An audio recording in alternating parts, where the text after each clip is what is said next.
The Utah Utes are top of their conference. Let's talk about it.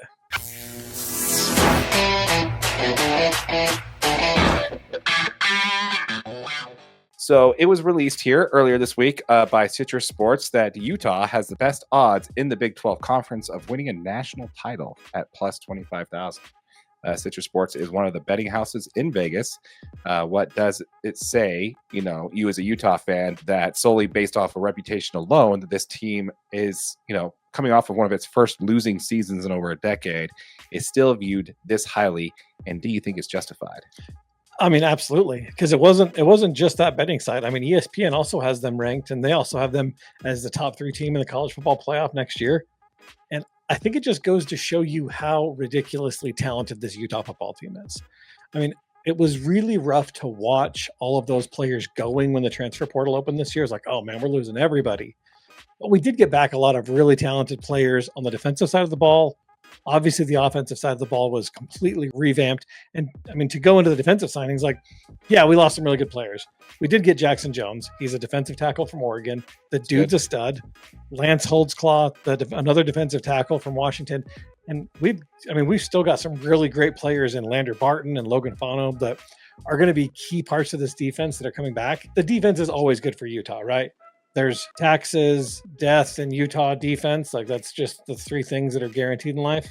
Mm-hmm. It's just how it works, right? But the offensive side of the ball is really where this Utah team is going to be vastly different next year. I mean, it's been completely retooled. Obviously, starting at the very top with, Utah has one of the top offensive coordinators in the whole country in Jason Beck.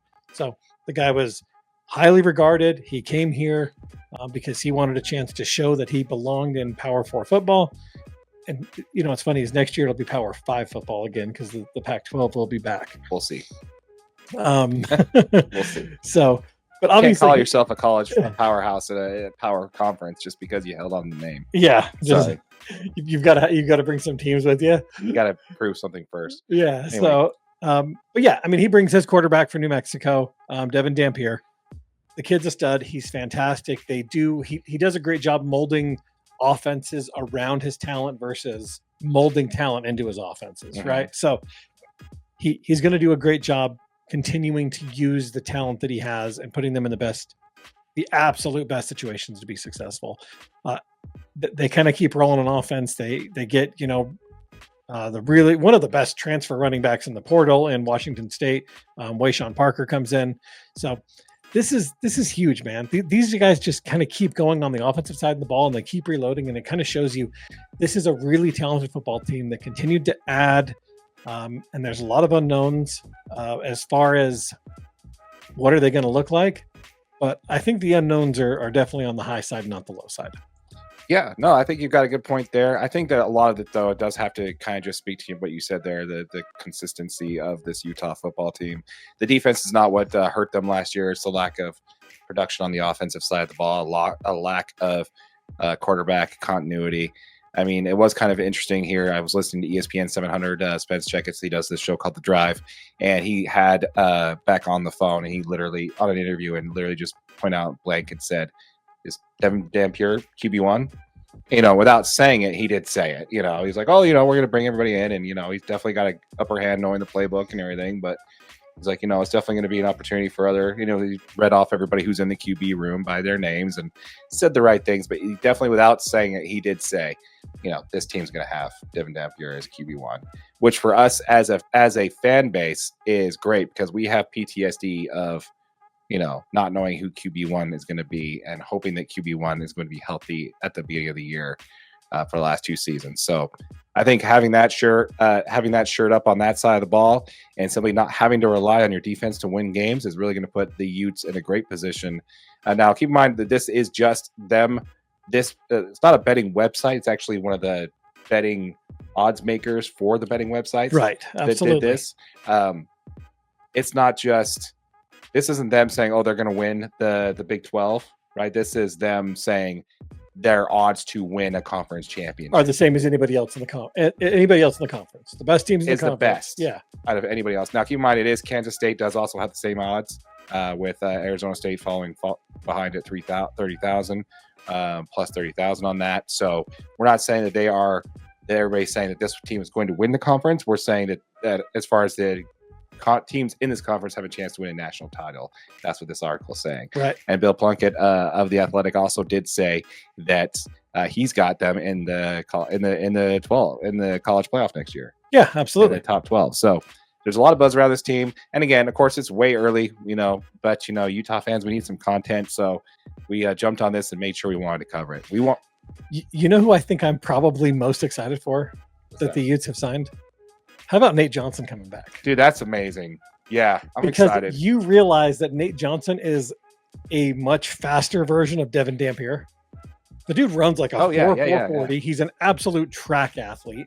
He can throw the ball just as good as Dampier can. If he can get a hold on this, and on the one thing to keep in mind is obviously we do not know if Nate Johnson is back as a quarterback, right? He's back. He's technically signed back as an athlete. Yeah. So we don't know if they're going to put him, into the defensive backfield. He's going to play corner, or if he's going to be a wide receiver. I would assume he's going to be on the offensive side of the ball. I don't know. If nobody really knows yet. But to have him as a quarterback in a Andy Ludwig offense could be really exciting because this dude can do all the things Devon Dampier can do. Yes. He's very mobile. He's comfortable throwing the ball on these short routes. He's great at running the read option and that kind of stuff. Too, doesn't he? He's bigger. Yeah. He's 6'1", 6'2". Yeah. What I really like about this though is that it kind of solidifies one of the issues, and we'll talk about something about we're going to talk about baseball later. Actually, we talked about it last week. That the Dodgers could not have enough starting pitching, and they made sure this year coming into it with like 9 starting pitchers. Too many starting pitchers. Same thing for the Utes, and when it comes to football, you need to make sure that you have way too many quarterbacks going into camp, into spring ball, into fall camp. Because it's just how it is. The Utes are going to have issues at quarterback. It's just how it's going to be. It's just how it's been for the last several years. So it's going to be really interesting to see what happens. I'm looking forward to it. Before we move on, let's go ahead and hit one of these comments here. See, the defensive side is solid, but we have always seemed to give up a third and long plays. Hopefully offense improves. We've had like 8 OCs under Witt, and the offense always looks similar. Yeah, and that's the point. I think that's a very good point. And this is something we talked about in a previous episode when they announced there. And this kind of one of my rants for the episode is that I remember this rant. This has just got to stop. Okay, this whole we're bringing in a new offensive coordinator. He really likes to throw the ball. He wants to open up the passing game, really spread it out, get the spread offense going. That will really help us open the run game and in the lanes there. It's the same talking point every time we get a new OC in. They're going to split it up. It's going to be 50-50, and it never is. It's still just the same old Witt, just ground and pound and just try and get the ball up the field. And then when that doesn't work, they run the ball in first, they run the ball in second. Crap, it's now 3rd and long. Let's go ahead and huck it and say, see, that's why the pass game doesn't work. I just never liked that way of doing it. And it's definitely one of those things that I've harped on, that they definitely, Witt needs to, take off the kid gloves and let their OCs do their job. I think there's a really good chance that this year is the year you see that happen. Yeah, because it's probably his last year, Coach Switch last year. I think it's one of his last years, but also I think it helps that you saw Jason Beck bring in players that he had recruited. You know what I mean? Like the Andy Ludwig, we already had Cam Rising on the staff or on the roster when Andy Ludwig came in the second time with him. Like there wasn't a whole bunch of turnover on offensive players, right? Like we had who we had. I mean, it's some of the reason we never got all these really like highly touted wide receivers, because that wasn't the offense we ran, right? We're not Texas A&M. We're not Texas. We're not these high flying SEC or previous Big 12 offenses, right? Mm. But that's the reason we get good running back talent. We get high end running backs because we push the football. I think seeing some of this change in who we brought in this recruiting cycle does give me a little bit of implication that we could see him actually turn the offense over to Jason Beck, and that would be really refreshing.